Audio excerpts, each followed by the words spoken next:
हिंद दोस्तों, मैं मनीष कुमार आप सभी का स्वागत करता हूं। आशा करता हूं, उम्मीद करता हूं कि आप सभी स्वस्थ होंगे, मस्त होंगे, तंदुरुस्त होंगे और आपकी तैयारी शानदार चल रही होगी। जैसे कि हम लोग पिछले वीडियो में बात कर चुके हैं वॉइस के बारे में कि आखिर वॉइस होता क्या है, वॉइस में कितने टाइप होते हैं, कौन कौन टाइप होते हैं, उन दोनों में अंतर क्या होता है। इन सारे चीज़ों को पिछला वीडियो में डिस्कस कर लिया गया है और बता भी दिया गया था। वहाँ पर हम लोग सबसे पहले जानने की कोशिश किए थे कि वॉइस है कुछ चीज़। तो हम बताए थे पिछले वीडियो में कि वॉइस बेसिकली होता है डायथेसिस ऑफ वर्ब, यानी किसी भी एक्शन यानी काम को बताने का तरीका। और उसमें हम लोग बात किए थे दो तरीकों को। एक तरीका में जिसमें हम लोग डूअर को इम्पोर्टेंस दे रहे थे, जिसे एक्टिव वॉइस कर दिए थे, और दूसरा जो तरीका था उसमें डूअर को इम्पोर्टेंस कम दिया गया था किसके तुलना में, किए गए वर्क डन के तुलना में। तो वो सेंटेंस आपका कहलाया था पैसिव वॉइस में। या उसका दूसरा जो परिभाषा था, डिफिनेशन था कि अगर किसी सेंटेंस में जो आपका सब्जेक्ट है वही का हो, डूअर हो, तो उस केस में उस सेंटेंस एक्टिव वॉइस में लिखा जाता है। जबकि अगर किसी सेंटेंस में आपका जो सब्जेक्ट हो वो डूअर ना हो कि रिसीवर बन जाए, तो उस केस में उस सेंटेंस आपका कहलाता है पैसिव वॉइस। तो कल हमने पूरे एग्जाम्पल के साथ भी समझा था कि हिंदी में अगर कोई सेंटेंस लिखा गया है तो उसको एक्टिव कैसे पहचानेंगे या उसका पैसिव कैसे पहचानेंगे। फिर साथ ही साथ कल इंग्लिश में भी बात किए थे कुछ सेंटेंस के माध्यम से कि किस तरह से इंग्लिश में एक्टिव वॉइस को पहचानेंगे, किस तरह से उसको पैसिव वॉइस पहचानेंगे।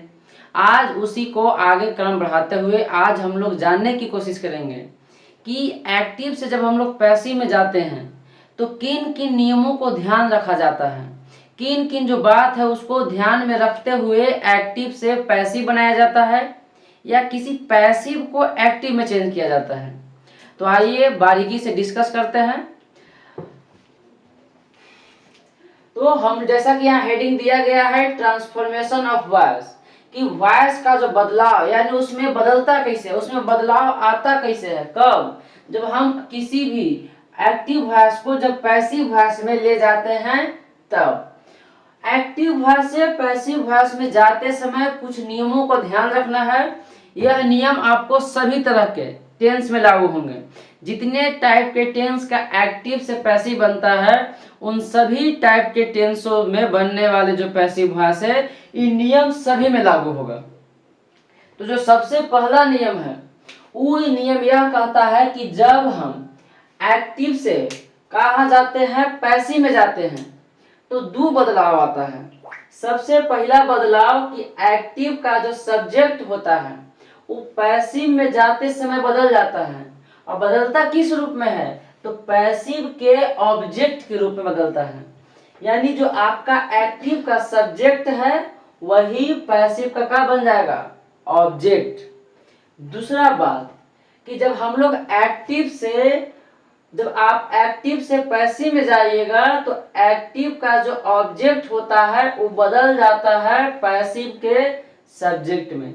ये सबसे पहला बात याद रखना है कि जब कभी भी आप एक्टिव से पैसिव में जाइएगा तो एक्टिव वाला सब्जेक्ट जो है वो पैसिव वाला का ऑब्जेक्ट बनता है, और जबकि एक्टिव का जो ऑब्जेक्ट है वो पैसिव का आगे आता है यानी सब्जेक्ट बनता है। आप जब इंग्लिश ग्रामर पढ़ते हो तो उसमें एक बेसिकली स्ट्रक्चर है, किसी भी सेंटेंस का एक नॉर्मल स्ट्रक्चर होता है। वो नॉर्मल स्ट्रक्चर में होता है subject plus verb plus object. ये जो सब्जेक्ट प्लस वर्ब प्लस जो ऑब्जेक्ट है ना, यही स्ट्रक्चर आपका कहलाता है एक्टिव वॉइस में। अब इसका जब आप पैसिव में ट्रांसफॉर्म कीजिएगा, बदलिएगा, तो ये आपका जो सब्जेक्ट है वो पैसिव में देखिए कहाँ गया है, ऑब्जेक्ट के स्थान पर। अब यहाँ पर इस सेंटेंस में जो एक्टिव का जो ऑब्जेक्ट है वो इस सेंटेंस में पैसिव में कहाँ आ गया है, सब्जेक्ट की जगह। यानी एक्टिव का सब्जेक्ट पैसिव का क्या बन गया, ऑब्जेक्ट बन गया, और एक्टिव का जो ऑब्जेक्ट है वो क्या बन गया, पैसिव का सब्जेक्ट। तो सबसे पहला नियम यही याद रखना है, चाहे आप प्रेजेंट इंडेफिनिट का बनाइए या पास्ट इंडेफिनिट का या फ्यूचर इंडेफिनिट, तीनों टेंस में से जिस भी टेंस का आप एक्टिव टू पैसिव कीजिएगा वही बात ध्यान रखना होगा कि एक्टिव का सब्जेक्ट पैसिव का ऑब्जेक्ट बनेगा और एक्टिव का ऑब्जेक्ट पैसिव का सब्जेक्ट बनेगा। जैसे में एग्जाम्पल देखिए, एग्जाम्पल में है I read billiards, sorry read के जगह पर आप कर दीजिए प्ले, क्या कि बिलियर्ड से खेल का नाम है तो हम खेल को पढ़ थोड़े सकते, खेलते होंगे। तो आई प्ले बिलियर्ड्स, तो ये आपका जो लिखा गया जो सेंटेंस है सब्जेक्ट है, फिर उसमें वर्ब दिया गया है कि कौन काम हो रहा है वर्ब, फिर ये भी दिया गया है कि काम तो हो रहा है लेकिन किस पर हो रहा है, ऑब्जेक्ट भी दिया गया है, यानी सब्जेक्ट भी दिया गया है, वर्ब भी दिया गया है, ऑब्जेक्ट भी दिया गया है। तो ये एक टाइप का जो स्ट्रक्चर है इस एक्टिव वॉइस में लिखा गया है। और जब इसी सेंटेंस का क्या बनाइएगा, पैसिव में चेंज कीजिएगा, तो पैसिव वाले सेंटेंस को आप देखिए, एक्टिव में जो आई था वो पैसिव में कहाँ चल गया, ऑब्जेक्ट की जगह, और जो एक्टिव में बिलियर्ड्स ऑब्जेक्ट की जगह था वो पैसिव में किसकी जगह आ गया, सब्जेक्ट की जगह। यानी इस उदाहरण से भी यह क्लियर होता है, पता चलता है कि एक्टिव का सब्जेक्ट पैसिव का ऑब्जेक्ट बनता है और एक्टिव का ऑब्जेक्ट पैसिव का सब्जेक्ट बनता है। ये पहला बात ध्यान रखना है। बाकी इसमें जो लिखी गई है helping verb, main verb, preposition, वो आगे एक क्रमानुसार उन नियमों को देखते चलेंगे। चलिए यहाँ तक समझ गए। अब आगे बढ़ते हैं हम लोग दूसरा नियम। दूसरा नियम क्या कहता है कि आप जब भी पैसिव वॉइस में जाते हैं, यानी जब भी आप एक एक्टिव वॉइस को पैसिव वॉइस में बनाइएगा, तो हमेशा यह बात को ध्यान रखना है कि जो आपका मुख्य क्रिया है यानी मेन वर्ब, वो हमेशा जो लिखे जाएंगे वो वर्ब के थर्ड फॉर्म में लिखे जाएंगे। ऐसे बेसिकली वर्ब का 5 फॉर्म होता है, V1, V2, V3, V4 और V5। तो उन पांचों में से पैसिव वॉइस में केवल हमेशा यूज किया जाता है वर्ब थर्ड का, यानी वर्ब का तीसरा रूप का यूज किया जाता है। जैसे यहाँ पर एग्जाम्पल में देखिए, यहाँ जो वर्ब लिखा गया है मुख्य क्रिया वो है खेलना, जबकि इसमें जो मुख्य क्रिया लिखा गया वो V1 के तौर पर लिखा गया है। लेकिन जब इस सेंटेंस का हम लोग पैसिव वॉइस बनाएं तो यही मेन वर्ब खेलना, यहाँ जो मेन वर्ब है उसका हम लोग किस रूप में यूज किए हैं, ईडी। अभी इसका कौन सा फॉर्म है, V3 फॉर्म है। तो दूसरा बात कि पैसिव वॉइस में हमेशा जो मेन वर्ब होता है, जो मुख्य क्रिया होता है, वो वर्ब के तीसरा फॉर्म में लिखा जाता है। अगला तीसरा बात आपको यह ध्यान रखनी है कि आप जब भी कोई भी सेंटेंस को एक्टिव से पैसिव में बनाइएगा तो बनाते समय यह बात ध्यान रखना है कि हम लोग सुटेबल प्रीपोजिशन के साथ जो आपका एजेंट कहने का मतलब यहाँ जो सब्जेक्ट दिया रहता है उसको कहते हैं एजेंट, जो काम कर रहा है, काम करने वाले ही को एजेंट कहा जाता है। तो पैसिव वॉइस बनाते समय ध्यान रखा जाता है कि हम लोग सुटेबल प्रीपोजिशन के साथ ही एजेंट का प्रयोग करते हैं।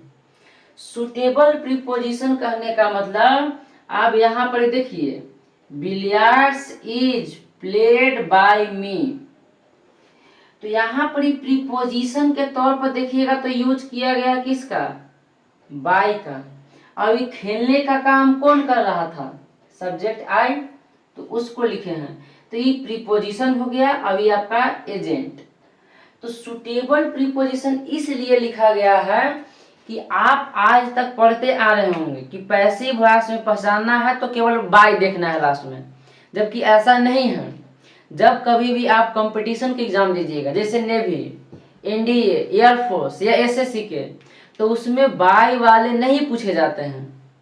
बहुत कम चांस होता है कि आपका कोई पैसिव वॉइस उसमें दिखे तो बाय लगा हो। इसीलिए यहाँ पर ही लिखा गया है सुटेबल प्रीपोजिशन, क्योंकि हमेशा बाय का प्रयोग नहीं किया जाता है। कुछ वैसे भी वर्ब होते हैं जो अपने साथ फिक्स प्रीपोजिशन का प्रयोग करते हैं, वो अपने साथ कभी भी बाय का प्रयोग नहीं करते हैं। जैसे नन, नन के साथ हमेशा टू आता है, कंटेन इन आता है। तो इसी तरह से बहुत सारे ऐसे शब्द हैं जिनके साथ हमेशा बाय का प्रयोग नहीं होता है। इसीलिए यहाँ लिखा गया है सुटेबल प्रीपोजिशन प्लस एजेंट का प्रयोग करेंगे, ना कि उठाना है कलम और देखना है कि केवल बाय किस में है, नहीं।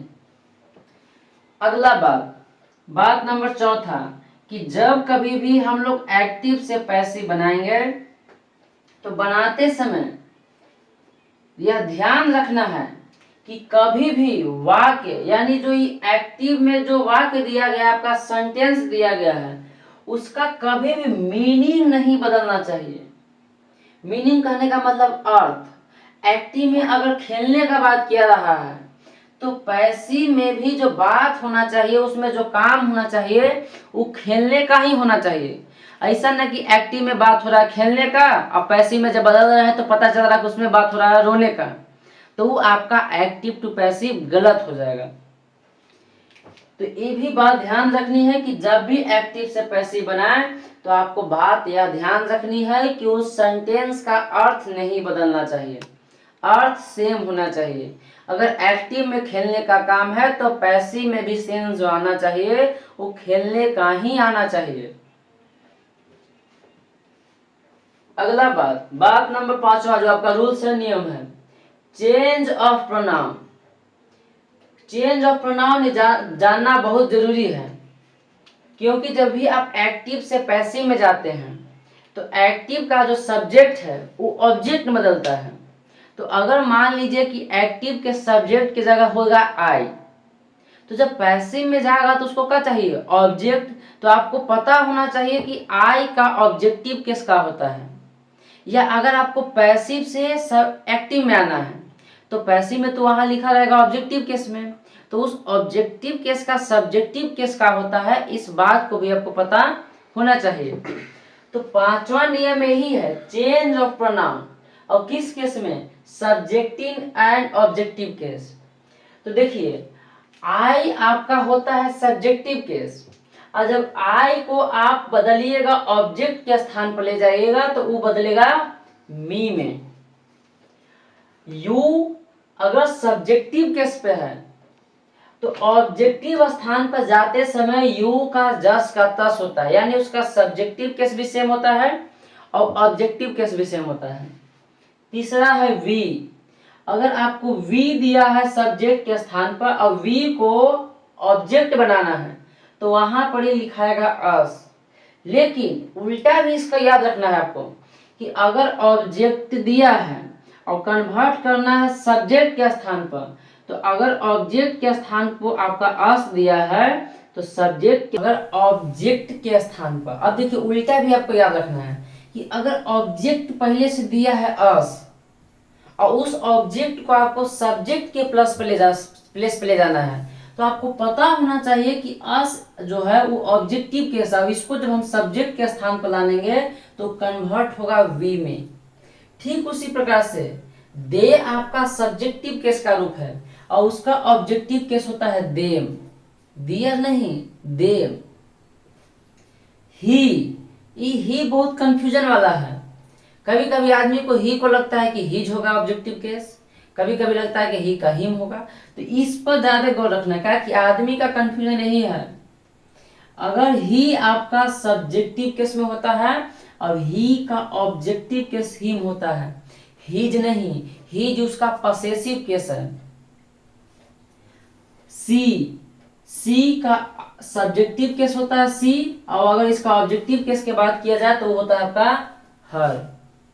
दूसरा कि ईट सब्जेक्टिव केस में भी जस के तस होता है और उसका ऑब्जेक्टिव केस भी जस के तस, यानी यू का सब्जेक्टिव और ऑब्जेक्टिव केस जिस तरह से सेम होता है, ठीक उसी प्रकार से आपका ईट का भी सब्जेक्टिव केस और ऑब्जेक्टिव केस समान होता है, एक ही रूप में होता है। तो आपको इस चेंज ऑफ प्रोनाउन कि किस तरह से सब्जेक्टिव पर स्थान पर प्रोनाउन आएगा, किस तरह से उसका ऑब्जेक्टिव केस में बदलाव होगा, इन सारी बातों को सीधे सीधे यानी सब्जेक्टिव केस से ऑब्जेक्टिव केस और ऑब्जेक्टिव केस से सब्जेक्टिव केस, ये दोनों बात आपको याद होना चाहिए।